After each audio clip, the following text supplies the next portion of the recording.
नमस्कार दोस्तों, स्वागत है आप सभी का केडी क्लासेज इंडिया पर। इस वीडियो में राष्ट्रीय पाठ्यचर्या रूपरेखा 2005 को पढ़ेंगे बहुत ही अच्छी तरीके से। इस वीडियो से लगभग 5 क्वेश्चन आते हैं किसी भी टीचिंग एग्जाम में, जैसे सी टेट हुआ, सुपर टेट हुआ या यूपी टेट हुआ, किसी भी एग्जाम में आएंगे। सभी एग्जाम में आते हैं ज़्यादातर, जैसे बिहार टेट हुआ।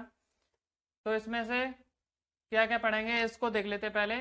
इसमें राष्ट्रीय पाठ्यचर्या रूपरेखा 2005, उसके बाद पढ़ेंगे एनसीईआरटी 2005, एनसीईआरटी 2005 के उद्देश्य, एनसीईआरटी 2005 के 5 सिद्धांत, राष्ट्रीय पाठ्यचर्या की रूपरेखा 2005 के प्रमुख सुझाव, पाठ्यक्रम के बारे में समझेंगे पूरा अच्छे तरीके से, एनसीईआरटी 2005 के इम्पोर्टेंट पॉइंट, और एनसीईआरटी 2005 प्रमुख विधियों पर जोर देता है, उन विधियों को देखेंगे। और एनसीईआरटी 2005 में शिक्षक के प्रति दृष्टिकोण, एनसीईआरटी 2005 में बालक के प्रति दृष्टिकोण, इन सभी को पढ़ेंगे बहुत ही बारीकी से।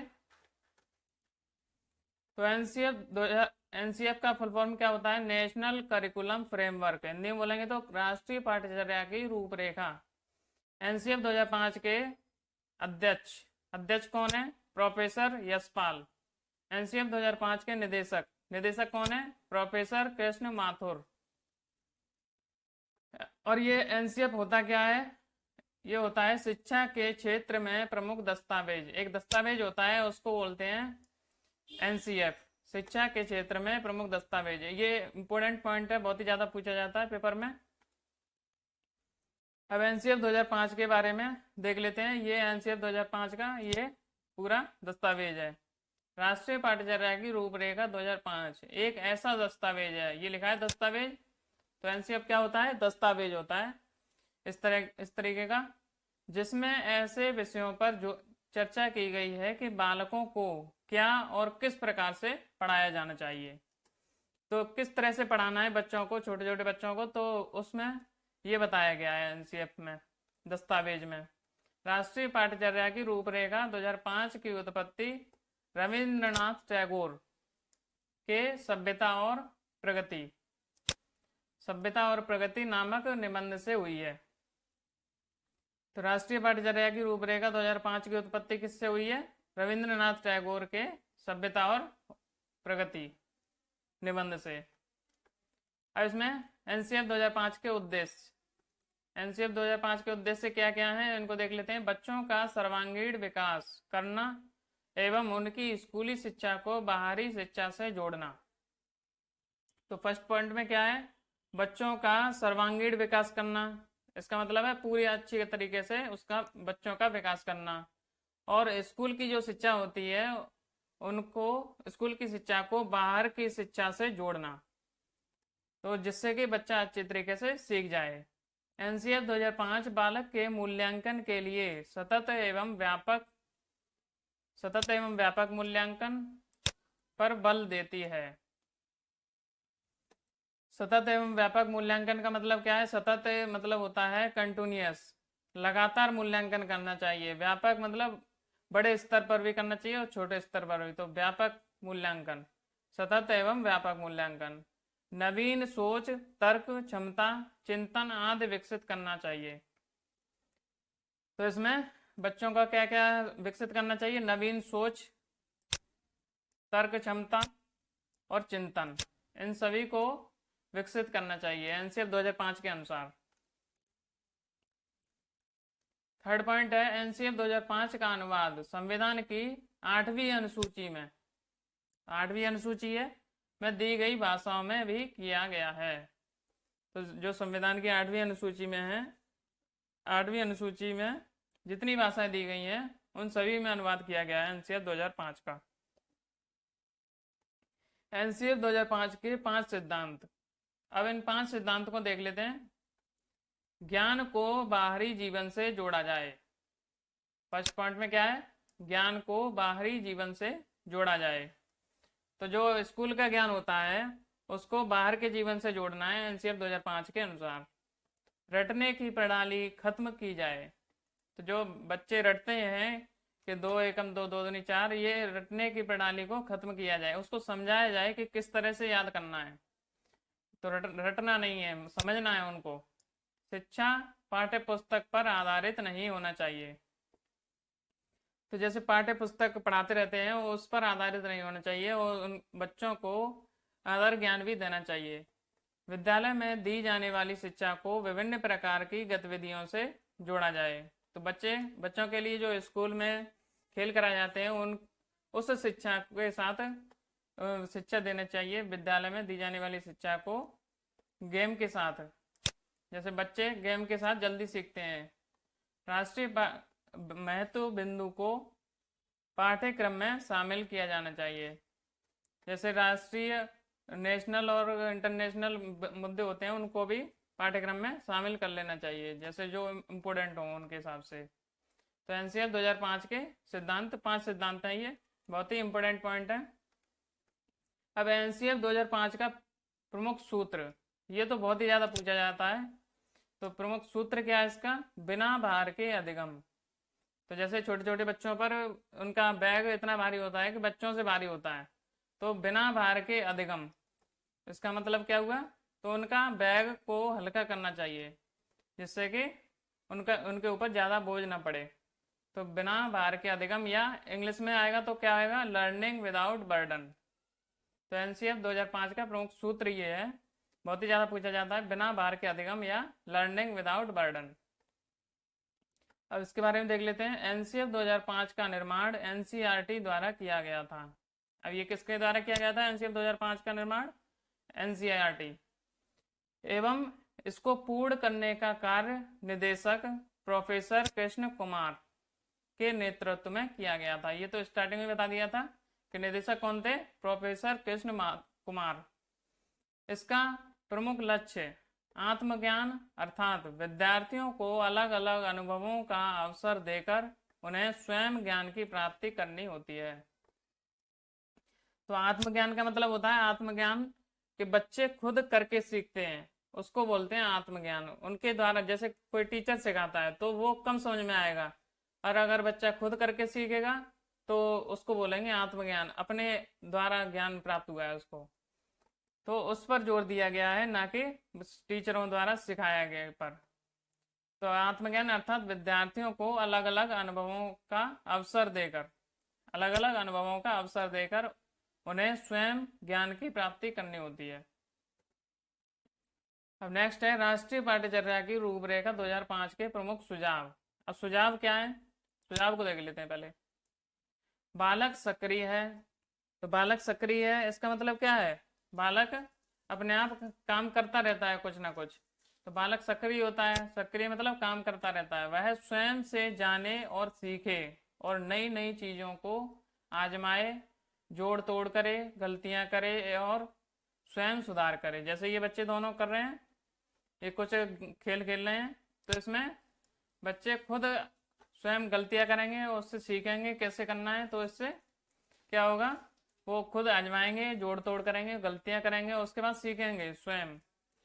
तो वो अपने आप सीखेंगे तो बहुत अच्छी तरीके से सीखेंगे। अगर कोई उनको सिखाएगा तो वो बहुत कम सीख पाएंगे।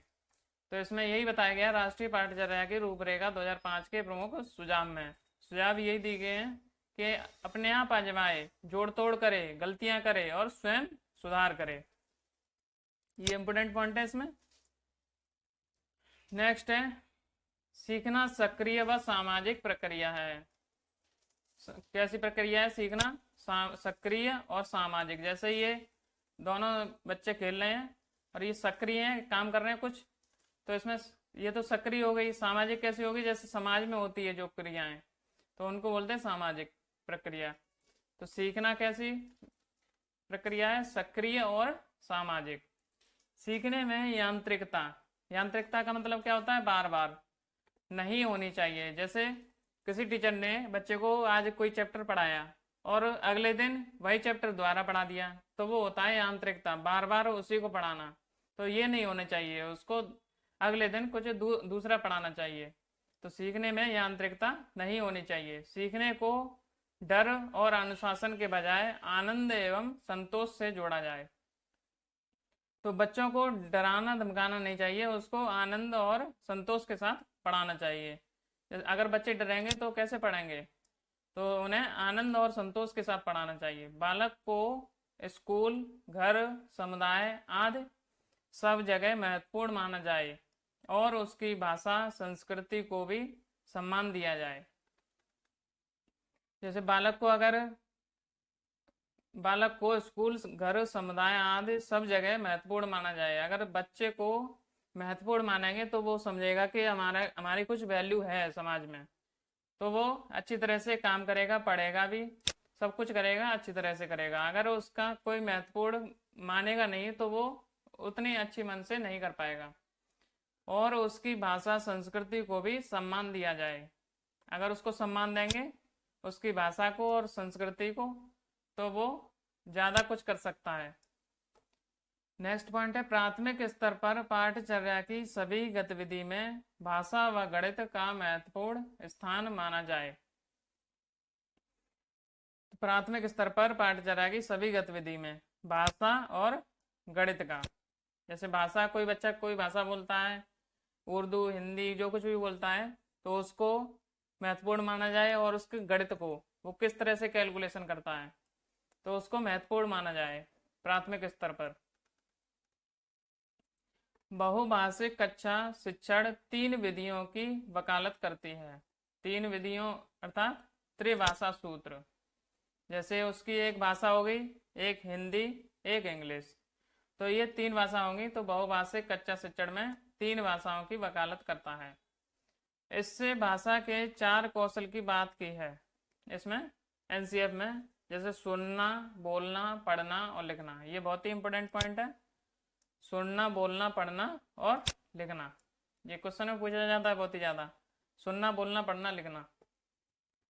अब पाठ्यक्रम के बारे में जान लेते हैं। पाठ्यक्रम 2 शब्दों से मिलकर बना है। किससे मिलकर बना है? पाठ्य प्लस क्रम, जिसमें पाठ्य का अर्थ होता है पढ़ने योग्य सामग्री। पाठ्य का अर्थ क्या होता है? पढ़ने योग्य सामग्री। तथा क्रम का अर्थ होता है एक निश्चित व्यवस्था, एक निश्चित व्यवस्था। अर्थात पढ़ने योग्य सामग्री की एक निश्चित व्यवस्था ही पाठ्यक्रम है।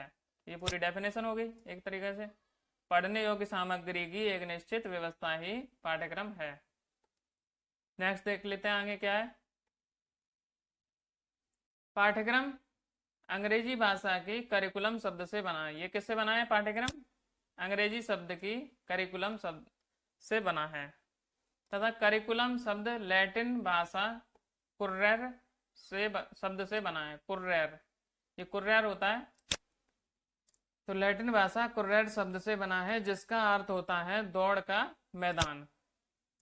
ये क्वेश्चन में पूछा जाता है, इसका मतलब क्या होता है? तो दौड़ का मैदान, अर्थात पाठ्यक्रम एक ऐसा दौड़ का मैदान है जिस पर दौड़कर विद्यार्थी अपने द्वारा निर्धारित किए गए लक्ष्य को प्राप्त करता है। तो लक्ष्य को प्राप्त कर लेता है पाठ्यक्रम के द्वारा। फ्रॉबेल के अनुसार क्या है? अब फ्रॉबेल के अनुसार देख लेते हैं क्या है। पाठ्यक्रम समस्त मानव जाति के गुणों का सार है।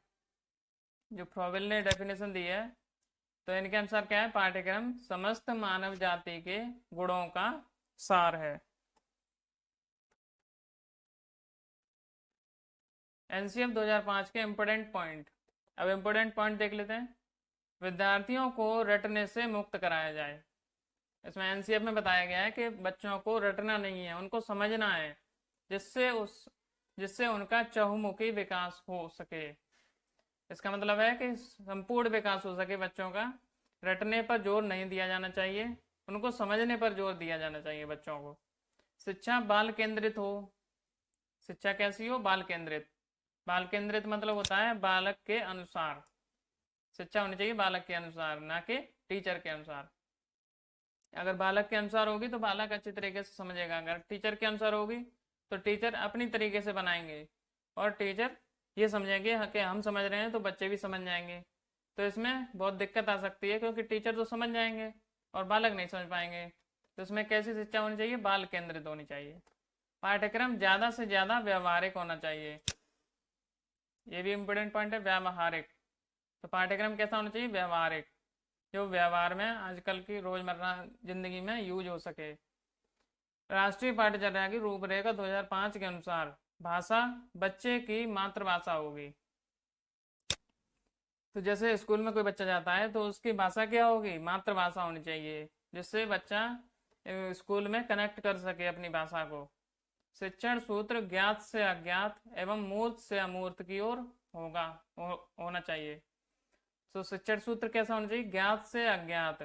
जैसे ज्ञात से अज्ञात का मतलब क्या है, जैसे उसको कुछ मालूम है, जैसे कोई घड़ी है तो वो तो दिख रही है, और जैसे उसको बोल दिया जाए कि कोई घड़ी है और उसके पास घड़ी ना दी जाए तो उसको बोलते हैं ज्ञात से अज्ञात। और मूर्त से अमूर्त, मूर्त से अमूर्त भी यही तरीका होता है, जैसे मूर्त में दिखता है कोई वस्तु है, कोई वो दिखेगी, और अमूर्त में नहीं दिखेगी। तो पहले उसको मूर्त में जैसे उसको दिखाएंगे, और उसके बाद जैसे बाद में नहीं दिखाएं तो और उसका नाम अगर उसके सामने बता दिया जाए तो वो समझ जाएगा कि वही चीज़ है। जैसे कोई घड़ी है तो वो समझ जाएगा कि घड़ी की इमेज आ जाएगी उसके सामने। तो शिक्षण सूत्र कैसा होना चाहिए, ज्ञात से अज्ञात। ज्ञात में क्या होगा कि पहले जैसे उसमें वैल्यू फाइंड हो सकती है ज्ञात में, और अज्ञात में वैल्यू फाइंड होने की संभावना है, वो समझ जाएगा कि उसकी वैल्यू फाइंड होगी या नहीं होगी। शिक्षण सूत्र ये हो गए। अब तनाव मुक्त शिक्षा का वातावरण देकर शिक्षा होनी चाहिए। बच्चे को तनाव तो देना ही नहीं है, तो तनाव मुक्त शिक्षा होनी चाहिए वातावरण में। अभिभावक को यह संदेश दिया जाए कि इस छोटी उम्र में निपुणता की आकांक्षा रखना गलत है। अब छोटे बच्चों से उनकी निपुणता की आकांक्षा नहीं रखनी चाहिए, क्योंकि अगर उनसे जो बहुत ज़्यादा आकांक्षा रखेंगे तो वो इतना कर नहीं पाएगा। बालक को क्रिएटिव बनने का पूरा मौका दें। ये तो बात सही है, बालक को क्रिएटिव बनने का मौका दें, ये एनसीएफ में पूरा लिखा हुआ है। किसी भी प्रकार की सूचना को ज्ञान मानने से बचा जाए। जैसे कोई सूचना दे दी बच्चे को तो वो हमेशा ज्ञान नहीं माने, क्योंकि अगर वो ज्ञान मानेगा और फिर बाद में समझेगा कि बहुत ज़्यादा ज्ञान मैंने प्राप्त कर लिया। तो किसी भी प्रकार की सूचना को ज्ञान मानने से बचा जाए। सजा व पुरस्कार की भावना से मुक्त किया जाए। तो बच्चे को ना तो सजा देनी है और ना ही ज़्यादा पुरस्कार, क्योंकि अगर सजा देंगे तो वो परेशान हो जाएगा, और पुरस्कार देंगे तो वो समझेगा कि हमें तो पुरस्कार मिल रहे हैं, तो हमें कुछ करने की ज़रूरत ही नहीं है। तो सजा व पुरस्कार की भावना से मुक्त किया जाए।